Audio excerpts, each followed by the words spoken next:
Before we dive in, did you know that we're getting ready to launch Teeth Matter Hangouts?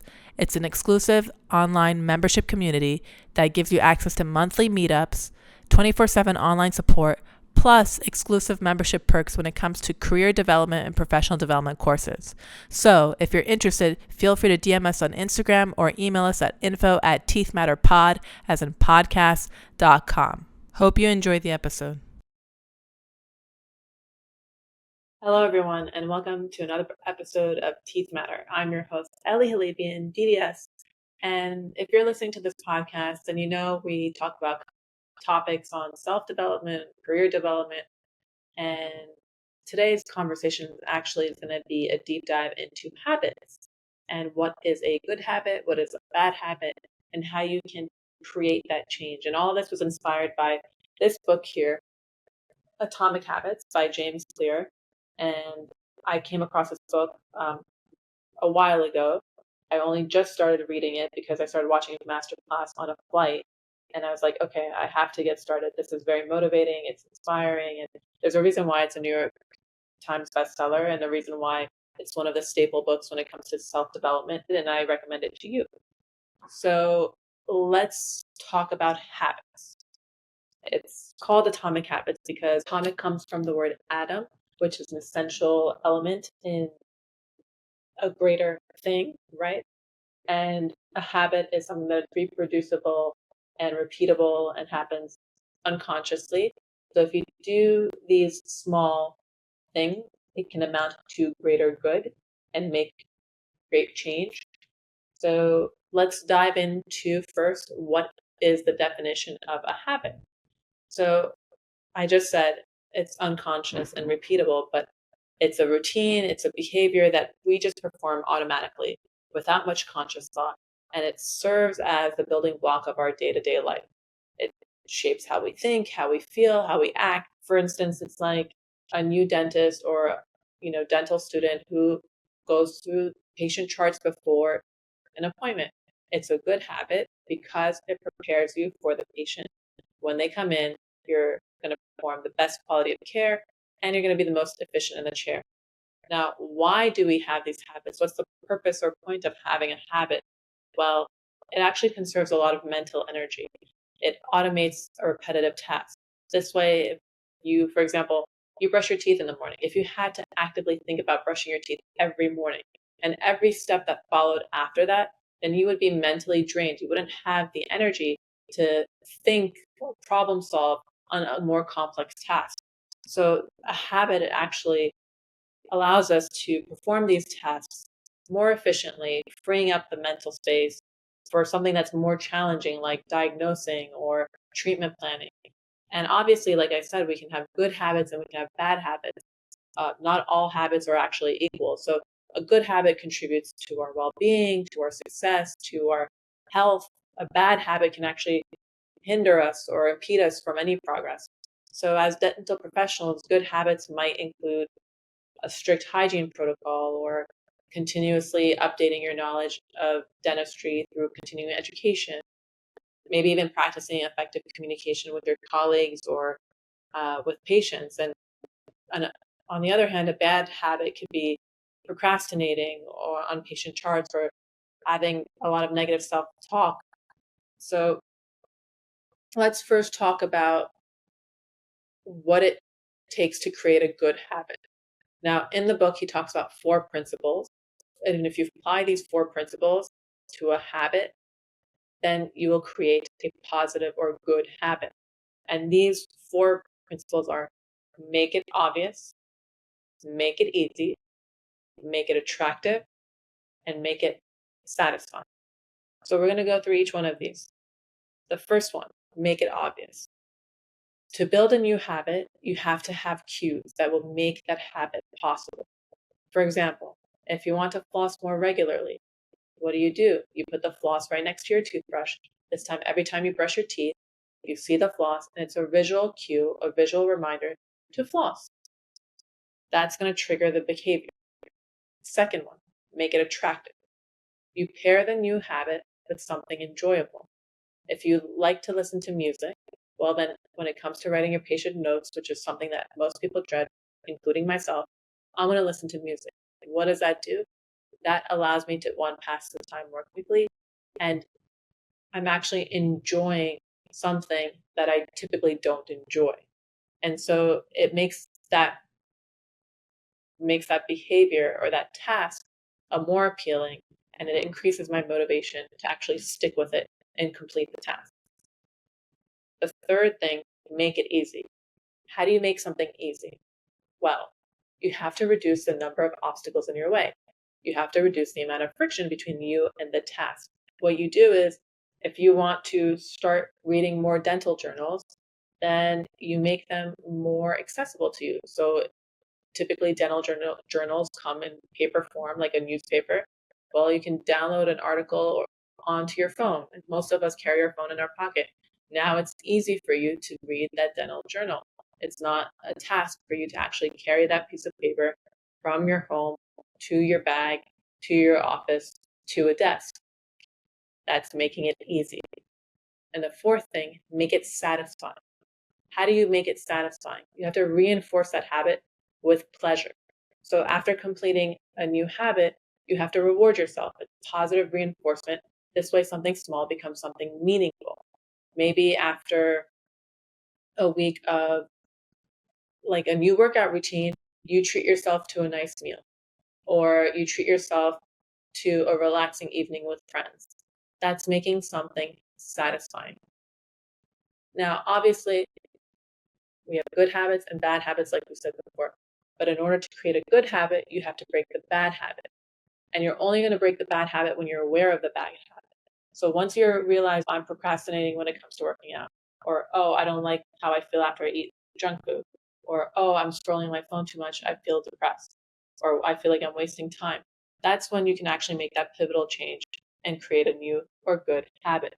But in order to create the new and good habit, you have to break the bad habit. So how do you do that? You basically apply the same four principles to the bad habits, but in reverse. So if it was making it obvious, you make it invisible.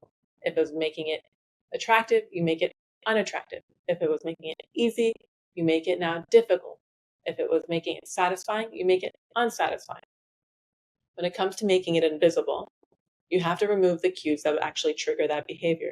So if you find yourself mindlessly snacking while you're studying, well, then maybe this week you don't go to Trader Joe's or Whole Foods and buy those snacks. This way they're not in the house and you're not tempted.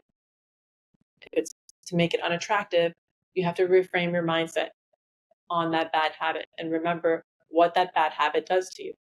For example, if it's you procrastinating for an exam, studying for an exam, remind yourself that every time you procrastinate, you feel like you don't have enough time to study everything.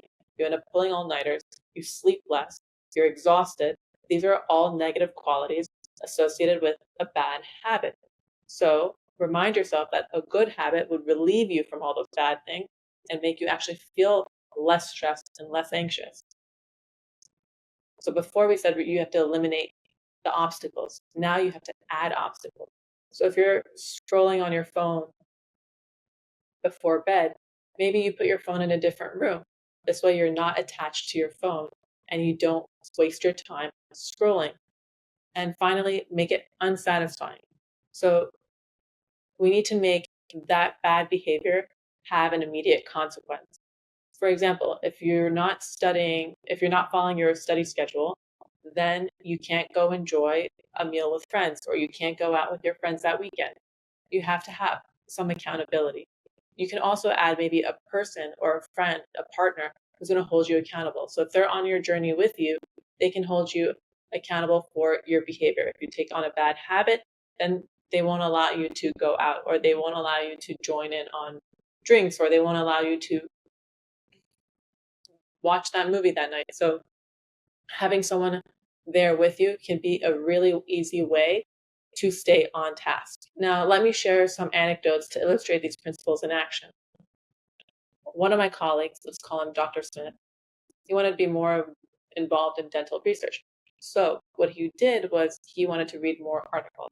How did he do that? Well, he picked a corner in the office that became like his corner, his chair, his reading spot, his study spot.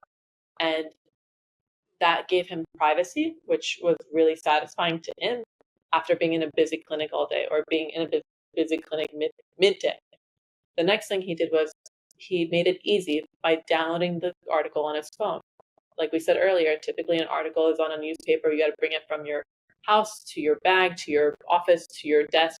And putting it on his phone just eliminated all of that and made it easy for him to just have on him when he wanted to read it.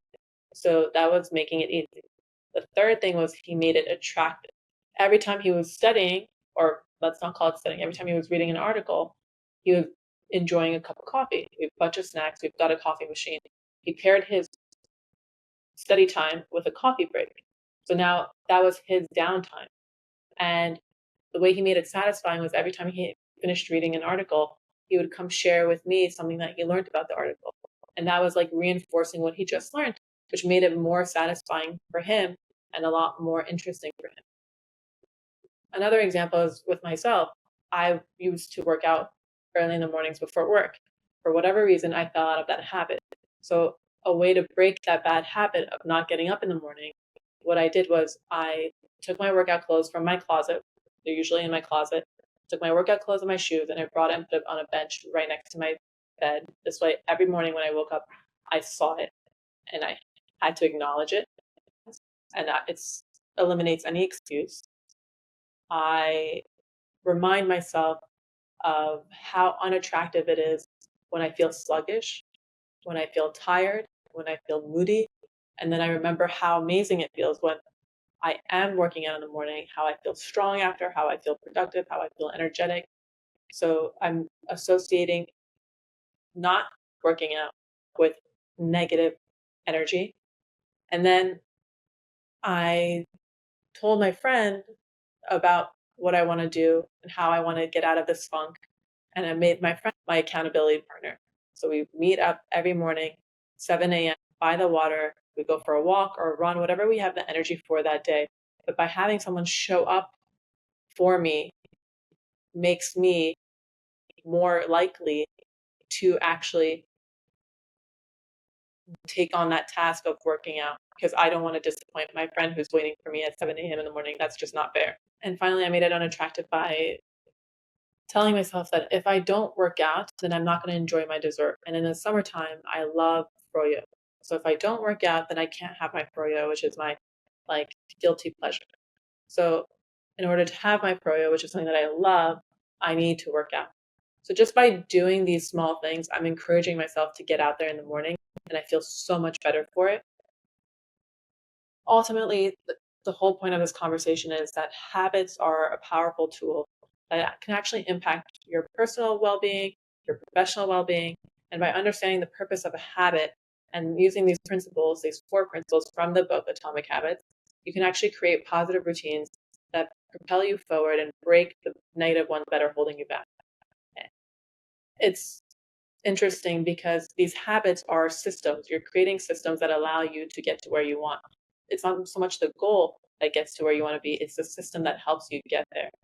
And that's something that he mentions in the book. And he actually proves with science, with an equation, that if you try to be 1% better every day, then in 365 days, you're going to be 37% better than who you were when you started a year ago. And conversely, if you are 1% worse, then that graph is just going to dip down to 0 and you're basically wearing yourself away. So that brings us to the end of the conversation today. Thanks so much for joining us on Teeth Matter. I hope you found this conversation on habits useful, inspiring, and until next time, just try taking these small steps towards being the best version of yourself. Cheers.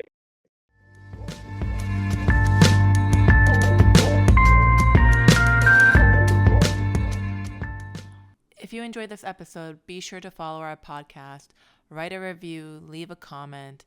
Anything you share with us goes a long way. And if you think a friend will appreciate this podcast, then make sure you share it with them too. Until next time, cheers.